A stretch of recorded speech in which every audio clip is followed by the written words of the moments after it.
Well, hi, everybody. Welcome to our CFRD Roundtable today. We are so excited that you are here with us. I'm Kristen Mudrack. I have had CF since I was diagnosed at 3 months old. And I've been diagnosed with CFRD since I was about 13, 14, somewhere in high school. I am super excited today to invite Dr. Brynn Marks and Dr. Jordan Sherwood to talk with us today. Before we get started, I want to just go through a few technology tips for us. And it's going to take me a second to get my slides up here because I don't have them up yet. Technology problems. So we're super excited that you are here today. If you have questions that you would like our panelists to answer, please submit them in the Q&A box. That's at the bottom of your screen if you're on a laptop. And you can also upvote questions that you want me to ask our panelists. So if there's one that you're really interested in, go ahead and feel free to upvote that. Please make sure you refrain from giving medical advice or asking for medical advice in the chat or in the Q&A. That's not something we can do here. You do need to ask your care team for that information. Make sure that when a polling question comes up on your screen, we're going to use several of them today. You answer it. It will go away eventually, but it'll just kind of be annoying if you don't sit there and answer it. If you do have technology problems, you can address those in the live chat from the event homepage. And at the bottom of your screen, you'll see a live transcript going. If that becomes annoying to you, you can turn it off by just hitting live transcript and hide it.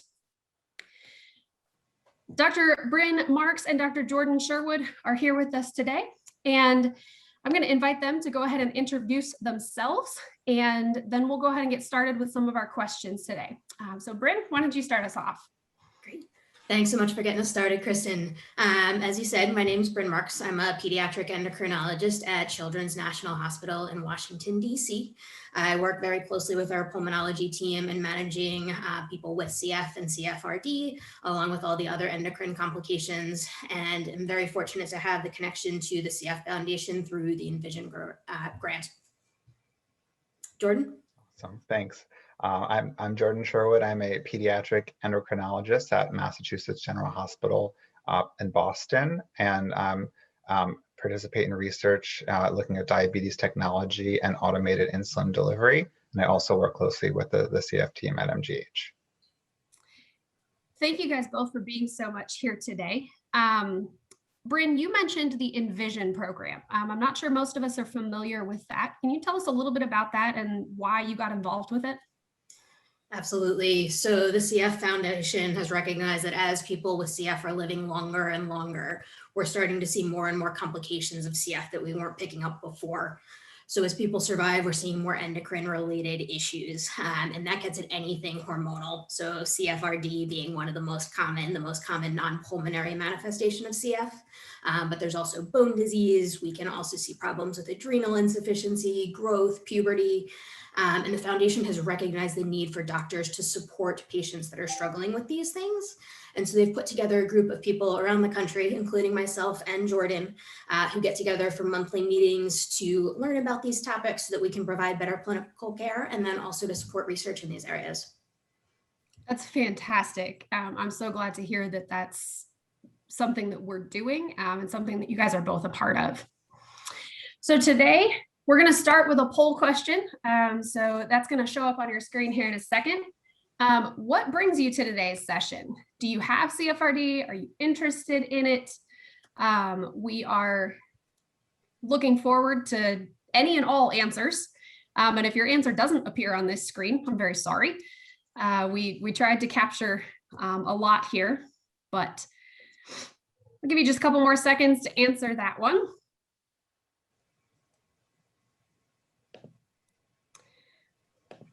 And I think you should be able to see the results on your screen. So most of you have CFRD or a family or member or child with CFRD. And I'm really excited that you guys are here because that's a lot of what we're going to talk about today are things that you're going to be concerned about or things that you may have questions about in research.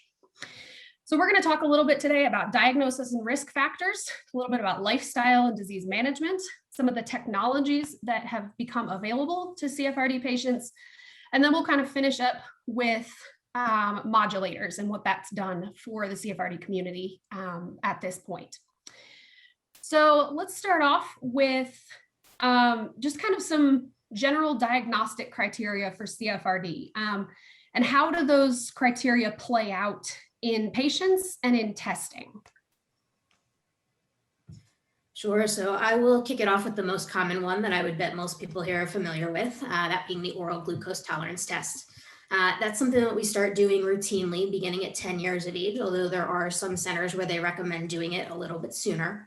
Most people that have it remember it. It's that delightfully sweet drink where you measure your blood sugar before you drink it, you then drink it very quickly, and we measure your blood sugar an hour or 2 hours later. The reason we recommend this sort of screening test and doing it annually is because most people who are diagnosed with CFRD don't have any symptoms. So the way you get to a diagnosis of CFRD is with a fasting blood sugar that's over 126 or a 2-hour blood sugar that's over 200. There is also the normal range, that being a fasting blood sugar under 100 and a 2-hour blood sugar under 140. And there's a couple of areas that sort of fall into this gray zone. So there's something called abnormal glucose tolerance, where your 2-hour blood sugar is somewhere between 140 and 200. And then there's also something called INDET, or indeterminate glycemia, where your 1-hour blood sugar is somewhere over 200. And the reason we recognize these two gray areas is because it does confer increased risk for progression onto CFRD. The other way that we do our screening, if you're admitted to the hospital, we do try to measure blood sugars for 48 hours during the admission, because we know that stress and steroids that are sometimes needed during those admissions can raise blood sugars. So we'll measure fasting blood sugars, again, hoping that they're under 126. And then we'll measure blood sugars 2 hours after meals, hoping that they stay under 200. If your blood sugars are elevated for 48 hours, we can also make a diagnosis of CFRD. And then finally, if you're someone who needs tube feeds for nutritional support, we do also recommend monitoring blood sugars in the middle of the feed and right at the end of the feed, right when you start with those tube feeds, and then about monthly thereafter, so that we can pick up on the diagnosis. So is this something that we need to bring up to our CF care team, or is this something that they will automatically bring up in terms of, for those of us who aren't diagnosed yet? Sure. Well, if you haven't been screened yet, the recommendation is starting at age 10 and then annually thereafter. So if you have not been screened yet, it's important and you're above age 10 to talk to your doctor about getting screened for CFRD. What are some of the risk factors for developing CFRD? Because I know there's a whole laundry list of them, but what are some of the most common ones? Sure. There are a lot of different risk factors that are associated with development of CFRD. The biggest one being age, and then also the type of CFTR mutation that you have. And then there are also other risk factors like certain modifier genes related to diabetes that aren't typically measured in routine care. If you have a family history of diabetes, that can increase your risk. Patients who have pancreatic insufficiency or have CF liver disease or history of transplant also have higher risk.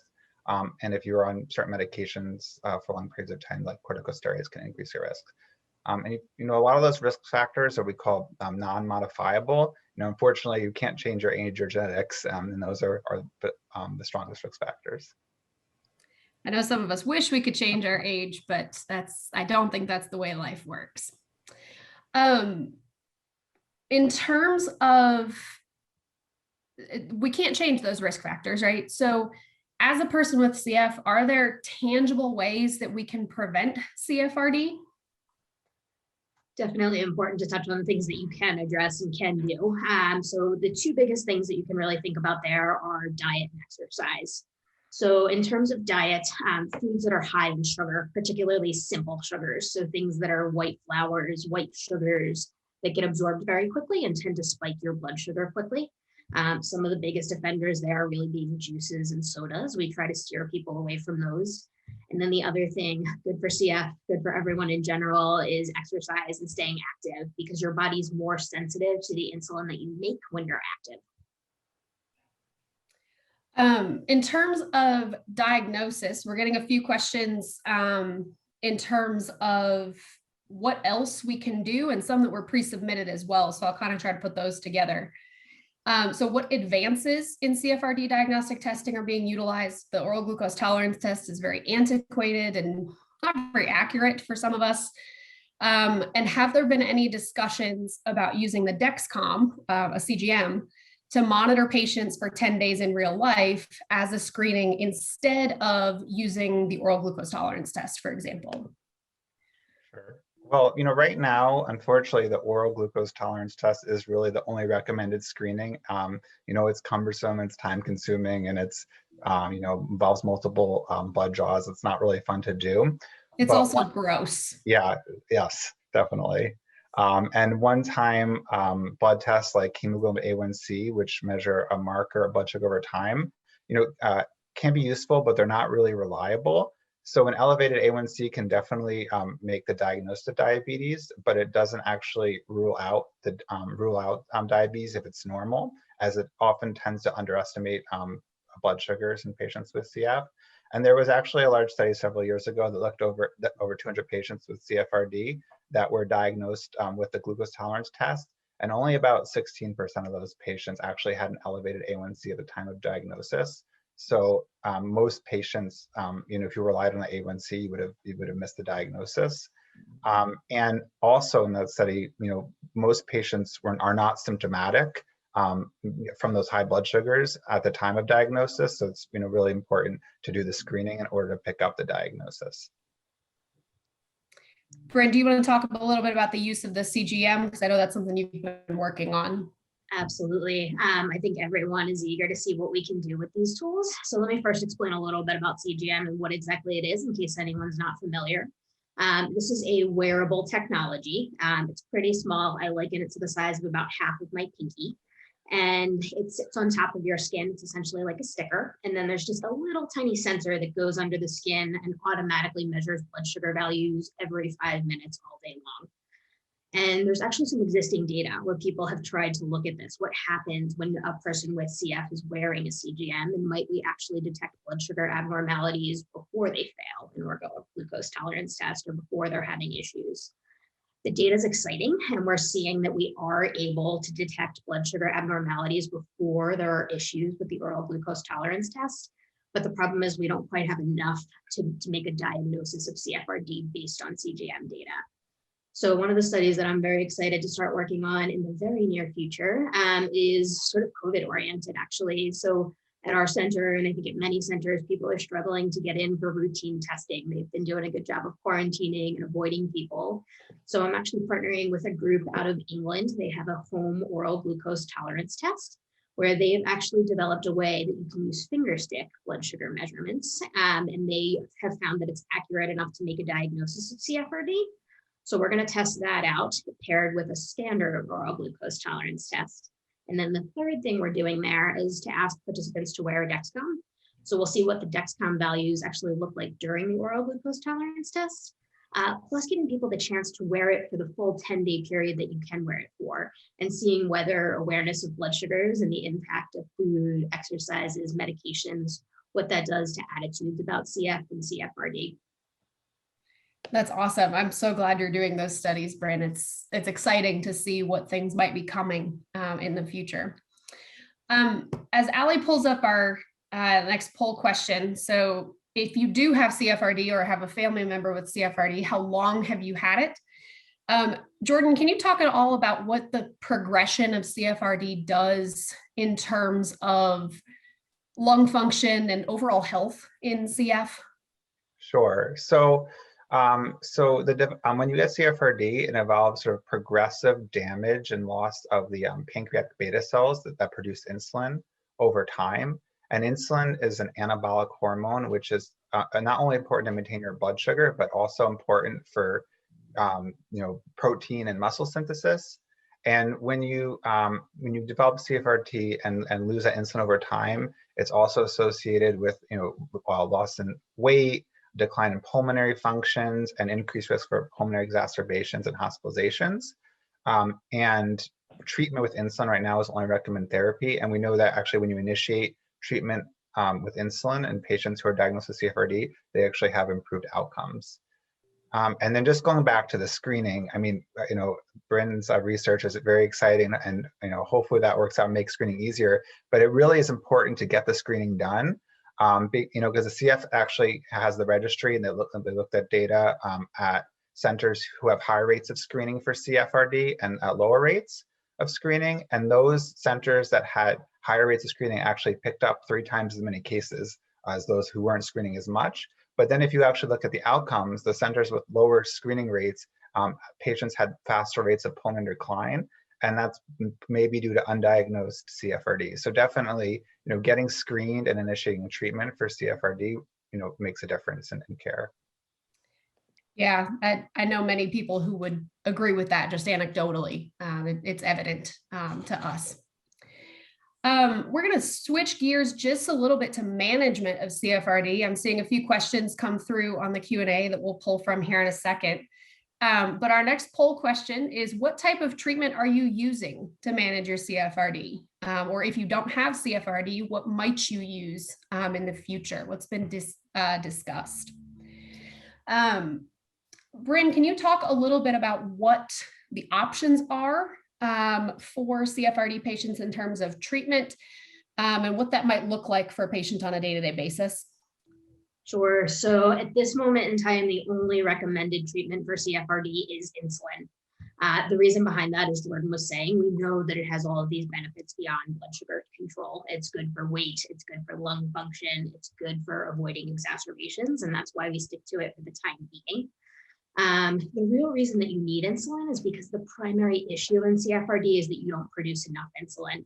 So if you compare that with medications that are used for type 2 diabetes, those medications often work by helping the insulin that you do make to work better. And that's why we've sort of steered away from those drugs to this point, although there are ongoing trials to see whether we might someday be able to use non-insulin therapies to treat CFRD. And the other thing to know about insulin is that it comes in lots of different flavors, mostly in terms of how long it works for and when it peaks. So for the most part, the 2 biggest categories, there's long-acting insulin. It's typically a once-a-day insulin, also referred to as basal. You typically give the same dose every day, and that's meant to hold the blood sugar steady when you're not eating, when you're not doing anything in particular. And then each time you eat, particularly when you eat carbohydrates, which are the foods that are converted to glucose in the body, we would teach you how to give insulin based on the foods that you're eating. I'm seeing a few questions come through, and something I think we probably need to talk through. What's the clinical difference between type 1 diabetes and CFRD? And is there any value for a 30-year-old diabetic to clarify if they have CFRD versus type 1? I know I've run into this a lot. Sure. So type 1 diabetes is an autoimmune disease in which insulin, the insulin producing cells are destroyed in the autoimmune process. And patients with type 1 diabetes typically have a complete insulin deficiency, whereas patients with CFRD sort of develop what's called like a relative insulin deficiency, or they still produce some insulin, but not enough to keep their blood sugars in range. And it's actually very possible for someone with CF to get type 1 diabetes, especially if there's a family history. There's a few clinical and laboratory features that can help distinguish the difference between one of them. Type 1 often presents rapidly or acutely, and often happens in childhood, although adults can get type 1 diabetes as well. And patients with type 1 diabetes often present in something called diabetic ketoacidosis, or have ketones, which is much less common in patients with CFRD. And you develop ketones when you have a complete absence of insulin. So you can get that in CFRD, but it's much less common. You can also measure antibodies for type 1 diabetes that measure autoimmune markers if they're type 1 diabetes, and those are typically not present in CFRD. But I think if they're a clinical question, you should speak with your doctor about that. But for the most part, the underlying treatment with insulin would be unchanged. Okay. Although there may be different screening considerations in the future that you may want to look out for diabetes, type 1 diabetes. I know a lot of CFRD patients deal with low blood sugars. And I'm definitely one of those. I'm more low than high. What can we do to try to mitigate these difficulties, and what's the cause of that? Sure, this is such a frequent complaint and such an annoyance. Being low feels terrible. And what we know is that if you actually look at data from a large study of Italian kids with CF, many of them have low blood sugars just detected incidentally on screening tests. So it's incredibly common, both fasting and then also after periods of eating. So the thought behind the fasting hypoglycemia, which is a blood sugar less than 70, is that it may be related to increased metabolic rate, that there's just more needs in folks with CF and they sort of run out of fuel sources in the overnight period after a long fast. The other thing that we see commonly is hypoglycemia after meals. And what we refer to that often as is reactive hypoglycemia. So as Jordan was saying, people with CFRD, they do still make insulin. And what we know about insulin production in CFRD, there's two phases. So there's what's called first phase insulin release, and that's when the body's seeing the blood sugar start to rise and very aggressively produces insulin to prevent that. And then there's a second phase release where it's ongoing insulin production that's more drawn out to handle the rest of the meal and prevent the long-term spikes. So in people with CFRD, the impairment is in the first phase insulin release. And that's why when you eat, the blood sugar starts to spike very quickly. And as your body sees that, it sort of freaks out a little bit, ends up making too much insulin to try to bring the blood sugar down. And so as strange as it sounds, one of the best ways to prevent low blood sugars with CFRD is by preventing high blood sugars in the first place. And the way we do that is really through diet. So avoiding some of the concentrated sweets that we were talking about and preventing CFRD, trying to do things that have more complex carbohydrates, mixing fats and proteins into the meals as well. So speaking of diet, up until this point, really, for those of us who have had CF for a long time, the goal has been a high calorie diet. And when you tell your endocrinologist that, they kind of look at you a little bit strangely because that doesn't really work with diabetes. So how do you get around that if you have CFRD? Yeah, and you're exactly right, because CFRD is completely different type 1 and type 2, because you don't don't typically recommend sort of high calorie diets and other forms of diabetes, but it's very important in CF. And for patients on insulin therapy, carbohydrate counting can be very useful to help determine your pre-meal insulin dosing to give insulin.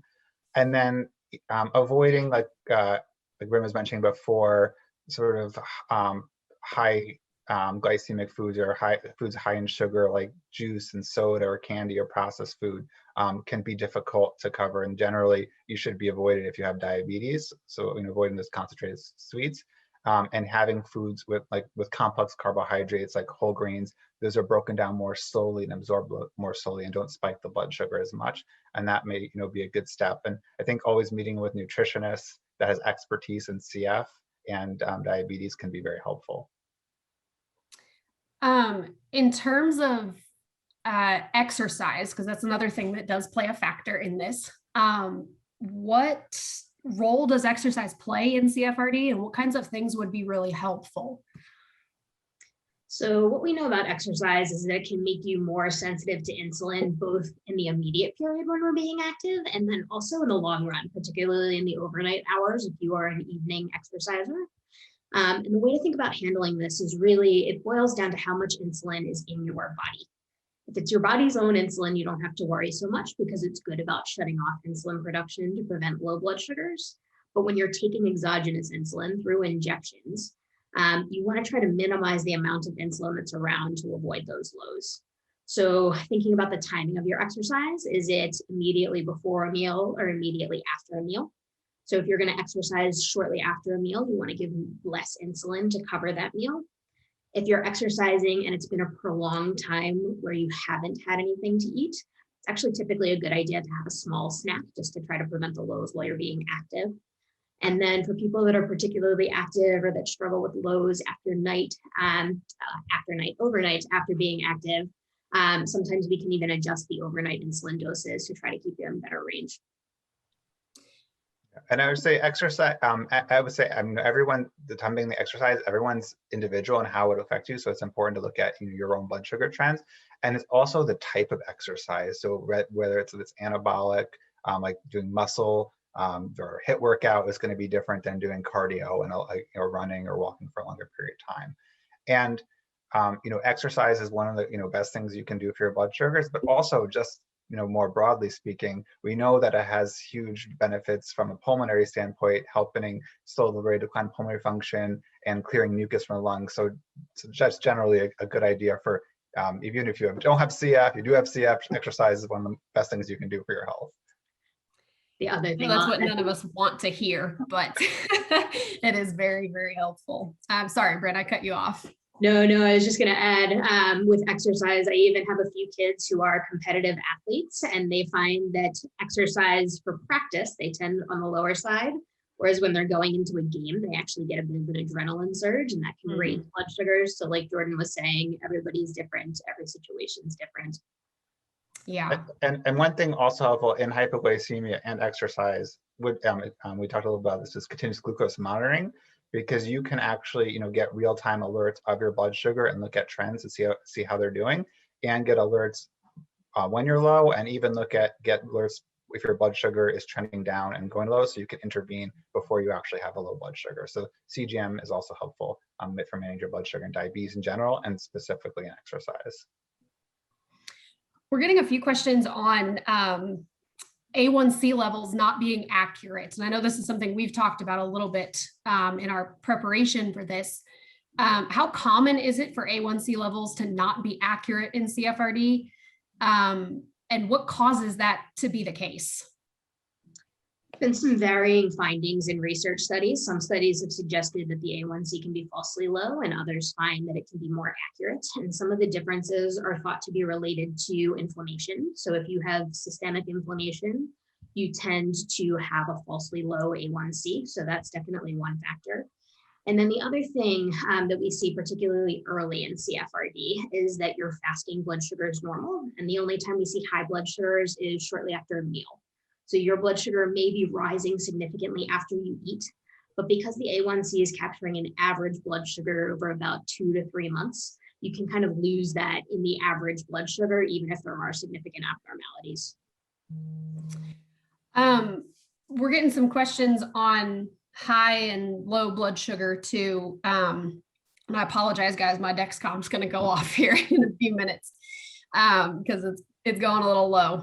But is there a blood sugar that's too high where you shouldn't exercise? Or is exercise always an option regardless of where you are in terms of blood sugar? I think in general, I don't think that there's a cutoff for what your blood sugar is to exercise or not.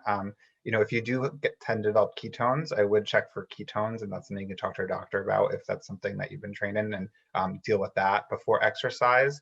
But that I don't typically tell people there's a sort of a cutoff of a blood sugar of when you can or can't exercise. The other thing to be careful with there is that when you have a high blood sugar, you end up urinating frequently, and so it can lead to dehydration. So do just be careful about that if you have a high blood sugar. This question is one that definitely deals more with female hormones than male, but one that I think a lot of us have questions about. Has there been any research on hormones and CFRD? I wear a Dexcom, and I've noticed that my sugars are considerably higher leading up to and during ovulation than during my period. Is this true for type 1 diabetes too? And are there clinical recommendations related to it? I guess I'll take this one as the woman, huh, Jordan? Such a good question. It is a hotly debated topic both in CFRD and in type 1 diabetes. In fact, I actually just heard about a study a couple of weeks ago going on at the University of Virginia in type 1, trying to answer this very question, looking at Dexcom values around menstrual cycles.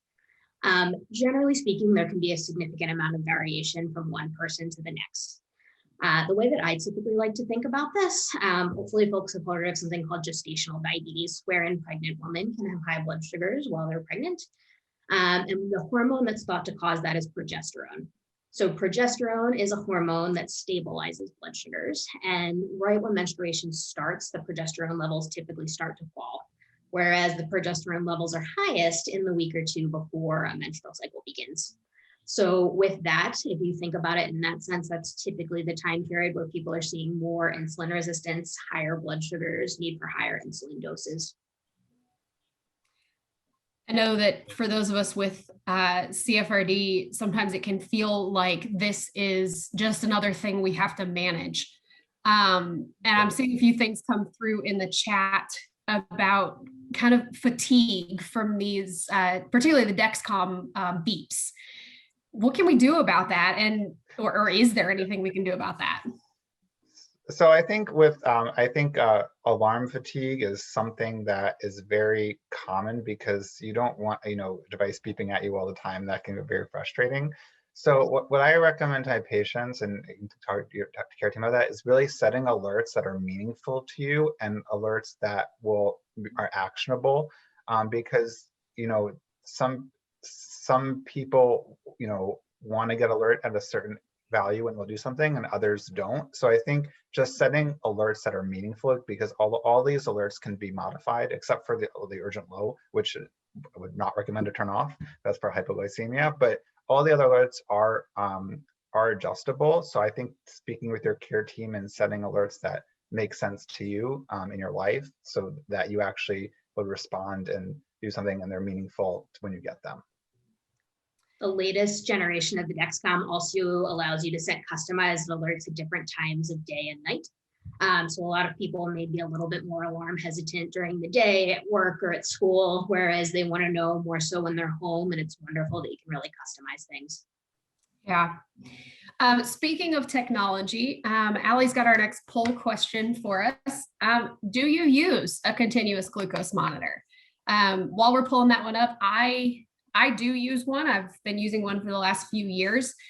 I am also one of those people who gets alarm fatigue. And my students, when I'm at school, they hear it and tell me to go eat something because I often don't pay any attention to it.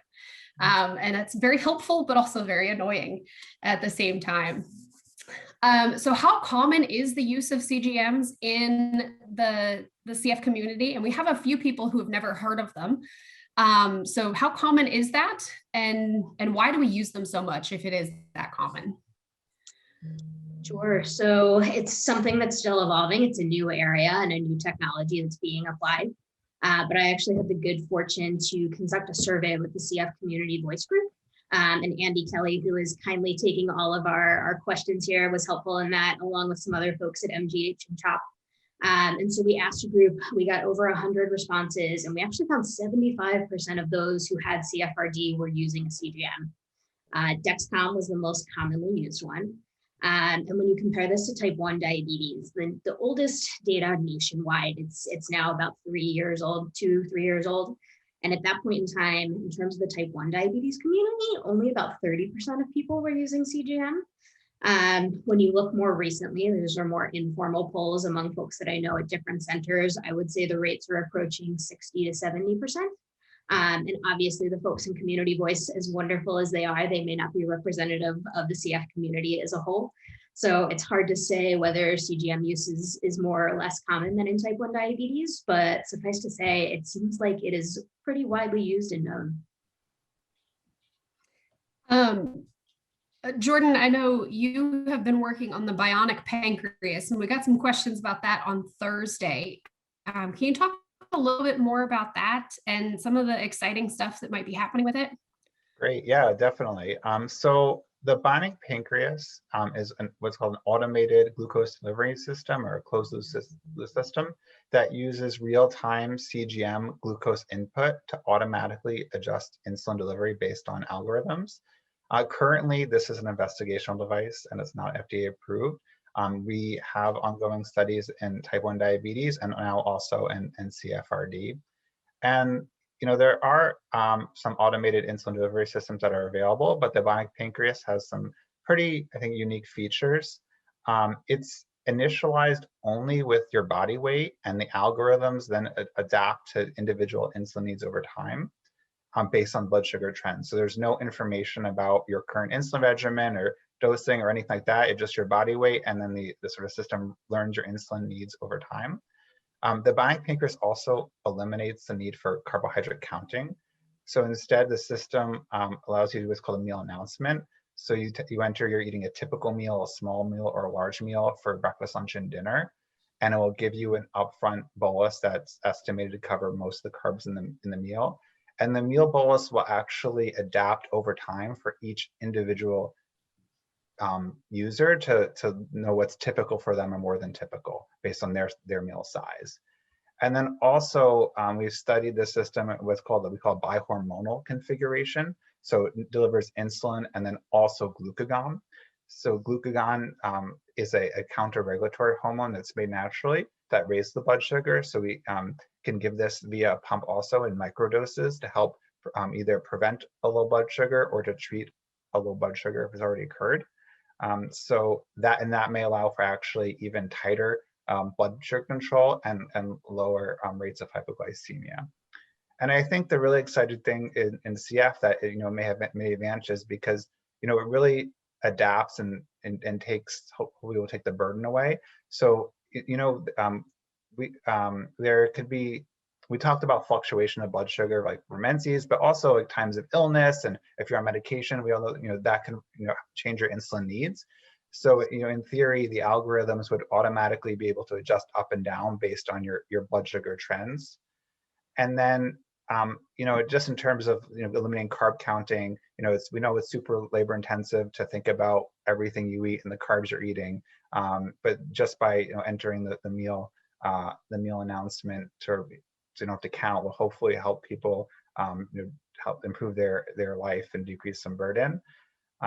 So right now, it's not FDA approved. We have ongoing studies in CFRD, and hopefully, we'll see what those data show and go from there. I think you might have a few of us who would voluntarily sign up to help you with that study. Are you still enrolling, or is that one closed at the moment? We have a study right now that is, believe, completely full, but you can go to the, I think we can send out the link to the website, and people are interested in signing up. And I think right now we're only in Boston, but I think in the future we'll have sort of studies in multiple cities. I know there's a lot of us on the chat going, yes, me, please bring it to me now. I personally think the bionic pancreas sounds amazing from a treatment standpoint, particularly the glucagon addition. I think that's amazing. While we're talking technologies, can the Dexcom be combined with an insulin pump so you don't have to worry about your insulin level? Good question. So as exciting as the bionic pancreas is, we do have one that's approved right now.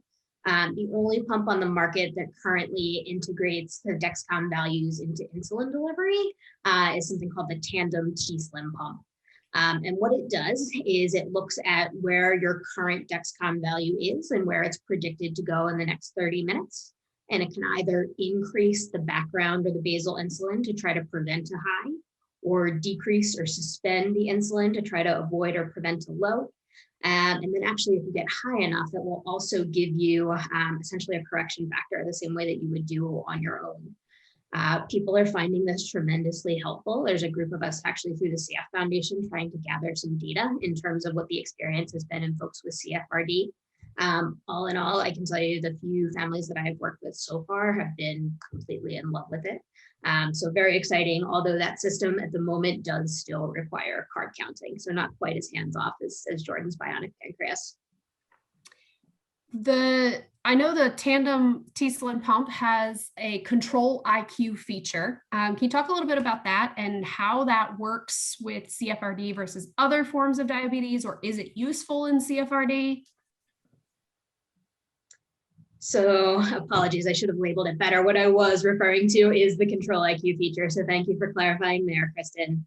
The algorithm specifically has been approved for type 1 diabetes. So it hasn't been studied in CFRD so far. That said, when you think about the algorithms that go into adjusting the insulin doses, it should work relatively well regardless of the type of diabetes, but we do certainly need more data and more studies to better understand its impacts in CFRD. And not to I mean, to favor Brynn, there are, so Tandem uses the Dexcom, but the Medtronic system is also available, closed loop system that uses their own CGM. And then Omnipod just recently presented some results of their closed loop system that's not available yet, but I think will likely get FDA approved within the year. And that's definitely a question for your CF care team or your endocrinologist for which type of compatible system would be useful for you. There's several that are available, and that's definitely a question for your CF care team. Yeah, I mean, there's several pumps available, and then also several different brands of CGM, and they're just in terms of choosing what's right for you, you should definitely speak to your care team. There's a question here about the CGM. Let me see if I can find it one more time. I just had it. It was something about CGMs not being very accurate. And now, of course, I can't find it. It was something to the effect of finding that name brand CGMs weren't very accurate. Is there a way to make the CGM more accurate, or is that just kind of a function of the factory set of the CGM itself? So, well, the CGM. So I'm not sure what the specific person, the CGM they've used before. So CGMs accuracy have improved over the years. So in the past, you had to check your blood sugar. You would have CGM reading, but you would still have to check your blood sugar to dose insulin. But now the accuracy has improved that you can actually dose insulin based on the readings. And the newest CGM for two of the main companies are what's called factory calibrated, meaning you don't have to enter a blood sugar into the system. So before you had to check your blood sugar at least twice a day for some of these systems to let it know what your blood sugar was in order to have accuracy. So I think, if your symptom, anyone who's having a CGM, we tell them if your symptoms aren't matching what the number is showing, you should always go with your blood sugar check.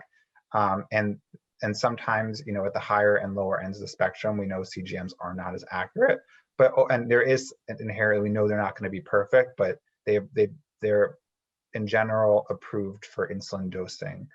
So which is good. And let me say one more thing, but it slipped my mind. A couple of things to go along with that, Jordan. So the CGMs on the market right now, most of them are about within 10% of the actual gold standard blood sugar measurement. So keep in mind that not only they're never going to match. You will never have the exact same rating on a CGM and a finger stick, and that's completely expected.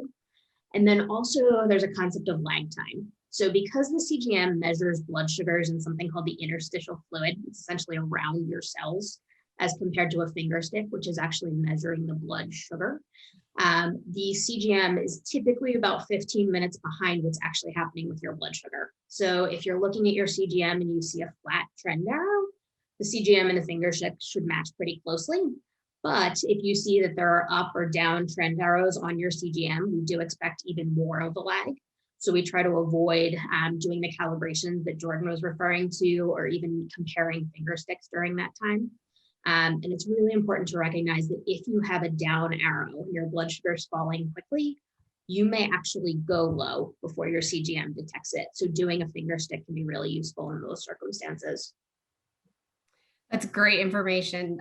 Thanks, Brynn. Our last poll question for you today is one I know most of us have been really excited to talk about. Do you use a modulator? Whether you have CFRD or not, do you use one? There's been a lot of talk lately about different modulators and how they affect CFRD. What do we know about that right now, and what kind of studies are going on for that? So in the past, we have several small scale studies that looked at some of the older modulators at the Kalydeco, the Orkambi, the Symdeko, and looked at people with varying durations of CFRD, varying insulin needs. Some of those older studies showed improvements in CFRD, some of them didn't. And it's really challenging to make any conclusions based on that. I think the $1,000,000 question right now, especially since we have our new modulator, Trikafta, which is accessible for so many more people than the older generations of modulators, is what is going to happen there. And Andy, hopefully you're ready. I think you have some of the most exciting data to share on this question. So I actually have Andy's data, and I've heard her talk about it about 7 or 8 times now. So this is the data from the PROMISE study. So that's been going on prior to the pandemic and during the pandemic, but the pandemic has caused some shifts in timeline.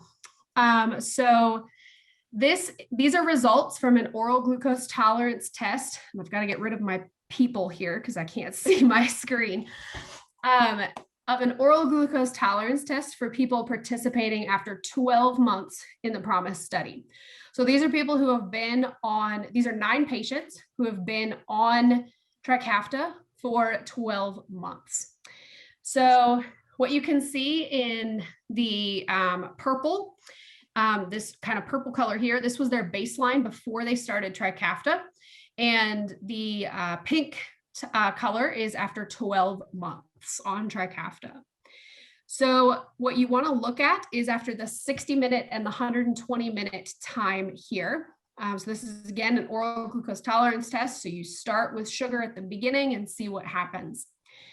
The metric that we're looking at in terms of high is that 200 level in terms of the blood sugar level. This first one that you see on the top left of your screen, I've got my left and rights confused, is a patient with normal glucose tolerance. The next one is someone with a little bit of an impaired glucose tolerance, an early glucose abnormality. An indeterminate of your third one, an impaired glucose tolerance is the fourth. And then we've got 5 patients with CFRD. The third one on that middle screen is high glucose, somebody who has fasting hyperglycemia already. What you can see in this is that obviously everyone's reacting differently. This isn't something that we can make a broad sweeping motion of right now, but we can see some intriguing results. So this patient with the early glucose abnormality was able to fix their hypoglycemia with the addition of Trikafta. The CFRD patients, we actually saw in a couple of them a decrease from baseline to the 12-month data.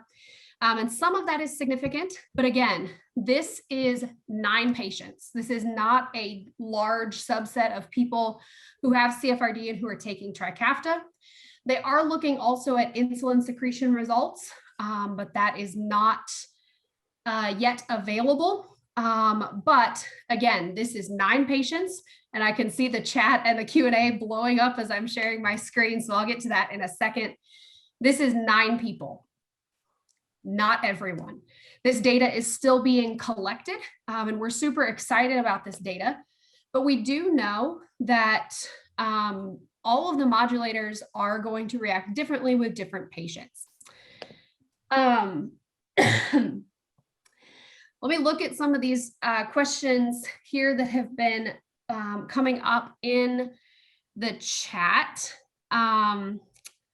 Let's see here. I might need to refresh this because there seems to be a lot of them now, which is really, really great. The data that I just showed you is again from the PROMISE study. And if we've got some specific questions on that, Andy can talk a little bit about that. Have we seen, so previous to Trikafta, what's been the kind of trend in what they do to CFRD? I know you talked a little bit about that, Brynn, but can you talk a little bit more about what that trend is? That's for Brynn. Oh, you can answer Sorry. too, Jordan. It's Go ahead, okay. Jordan. Sorry, I thought you were going. Yeah, so I was gonna say, there's not a ton of data, and the data that there is very variable. So for some instances, some patients had improved blood sugars and were able to decrease their insulin dose, and for others, it didn't make a difference. And there's not actually a ton of published data on the other modulators either, but it's very variable, and it really just may depend on the time course, because when you have the modulators are helping to reverse the CFTR deficit, but if you have diabetes, the intrinsic damage there is to your beta cells that produce insulin. So it may be that if you're, depending on where you are, that if you're that you have a loss of a certain percentage of your beta cells, that they may not, being on a modulator may not really improve glucose from your insulin. But for some patients who have or maybe on the earlier side, it may have some effect. And maybe people who start modulators early, we have to follow them long term, but maybe it will prevent or delay the diagnosis of diabetes. We just don't really have the data, unfortunately, right now. What kind of studies are out there right now for this, other than the PROMISE study? So the PROMISE is definitely one of the biggest studies. There are centers around the country trying to enroll as many folks as we can.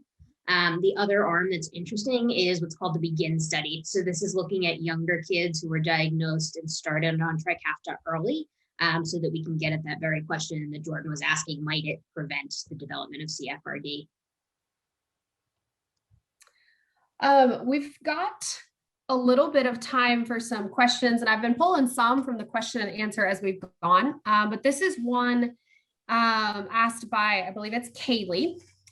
For people who have had CFRD for years and rely on basal and short-acting insulin, are there any therapies or treatments that are being researched that would be effective in reversing or even curing CFRD?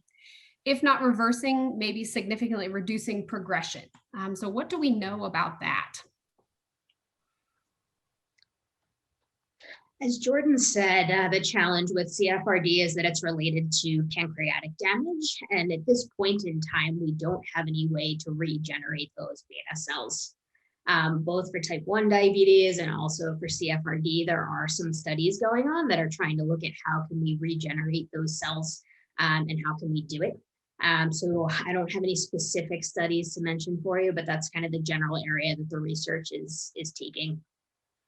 And if there are instances if patients are going under a lung transplant or other solid organ transplant, that you can get a pancreatic transplant at the same time, which would reverse diabetes, but that's not typically done just for the sake of diabetes, because it involves a lot of risks and medications, immune modulators that have their own side effects. So if patients are getting a solid organ transplant, that could be something to talk to your care team about. And not all centers do those type of transplantation, but it's important that you can talk to your care team if that's your scenario.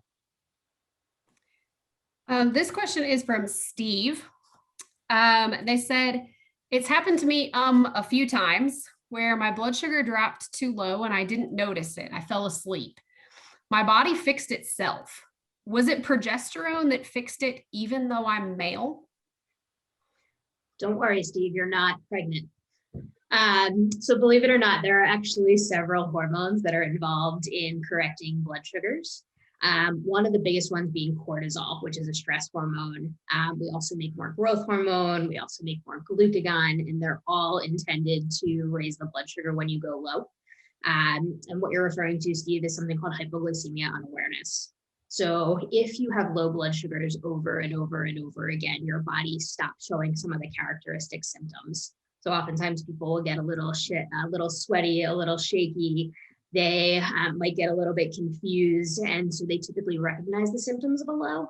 But because a lot of those symptoms are related to hormones that are produced, when you have it happen over and over and over again, those hormone responses stop. So it is dangerous if you're having low blood sugars over and over again. I'm glad it fixed itself and that those hormones did kick in. But oftentimes what we recommend if you're having a lot of lows is sort of reducing some of the insulin doses to try to prevent the lows for a period, so that the recognition of the low blood sugars does come back. Yeah, I think the good news for people who are experiencing hypoglycemia unawareness, that if you're able to sort of decrease the amount of hypoglycemia, as Brynn said, over time, often your body will become responsive to those hormones that are being made, and then you feel those symptoms again to recognize low and treat it before it gets too low. Another good plug for a CGM too. Very true. Is there anything, Brynn and Jordan, that you feel like we haven't covered in this session today before we wrap up, or something else you want to make the community aware of? I'm just seeing some things in the chat about I think FIASP or some new insulin. So there, I think that's we didn't really touch on that. Those are there's newer, they're called ultra rapid acting insulins that are even faster than the rapid acting insulins, which can be a little bit more forgiving in terms of time administration and may help sort of the postprandial or after meal blood sugars. And I think I had seen comments on that. So I think those, so there's something that you can talk to your care team about, and they can be used in pumps or by injection. So I think those are also a newer sort of treatment that's come in the market in the last year that people could talk to their doctors about. Brynn, anything you want to add? Anything else? No, I think we hit on all the big topics. There were some really wonderful questions, but I'm just scrolling through the chat here to see if there was anything else that came up. There's one I see while you're doing that, Brynn, from Kristen. They said, I get so frustrated with carb counting because I experience so many fluctuations with how much insulin I require, even with the same number of carbs. Is this typical in CFRD, and how is this best managed? Oh, it is so frustrating and so common for everybody with diabetes. And part of the answer here really, again, comes back to nutrition. So not all carbs are created equal. The higher sugar foods that have a higher glycemic index, those that get absorbed more quickly, will definitely spike a blood sugar more so than the complex whole grains that tend to be absorbed more slowly. The other thing that we're learning is that fats and proteins can also impact how you respond. It's not just the carbs that we classically teach carb counting for. So if you find that there are certain foods or certain types of macronutrients with the fats and the proteins that are consistently impacting your blood sugar, definitely worth touching base with your nutritionist and with your CF care team so that they can talk to you about some strategies to work around that. And the other thing, just to recognize, even if you're doing the same thing every day, there are other factors even while you're eating. You know, if you're sick, if you're on medication, if you're stressed, all those things, you know, can affect your blood sugar. And even, you know, and it's hard to really account for that in your dosing. So I think, you know, the wave of the future will be these automated systems that can either increase or decrease blood sugars behind, you know, your insulin delivery behind the scene to help with your blood sugar fluctuations. Because, you know, when we give insulin injection, we're giving our best approximation of what your pancreas should be doing, and it's really hard. And you know, it's never going to be perfect, unfortunately. And so we do hear your struggles, and you're not alone. Yeah. I think one of the questions that came in just a few minutes ago, is there any research on how to reduce the effects of prednisone and blood sugar? I know that's something, or other steroids that we deal with all the time. I think, unfortunately, that is a known side effect of those medications. And really, if you're on those, if you're on those medications for, you know, exacerbation, speaking with your care team to getting your insulin doses sort of up titrated while you're on this medication is the best course of action. Is really an unfortunate side effect that there's really not a way to prevent. We just have to manage it with insulin dosing. Well, I think my CGM and the time are telling us that we are just about out today. Brynn and Jordan, thank you so much for answering some of the questions from our CF community. I've appreciated it, and I know our community has as well. Before we end, so don't run off just yet, if your question didn't get answered and you really would like it to be answered, go ahead and email your question to research@cff.org, and we'll be happy to pass that on to the people who will be able to answer it for you. If you are not a part of Community Voice, that's a place that you can get involved from the comfort of your own computer to be able to put your voice as a part of research. And finally, if there's a study that you are super interested in, and Allie just put the Community Voice link in the chat for you. If there's a study you're super interested in, talk to your care team because they'll be able to point you to the right place, as well as things like CFF. If the bionic pancreas comes to more studies, that will definitely be on cff.org.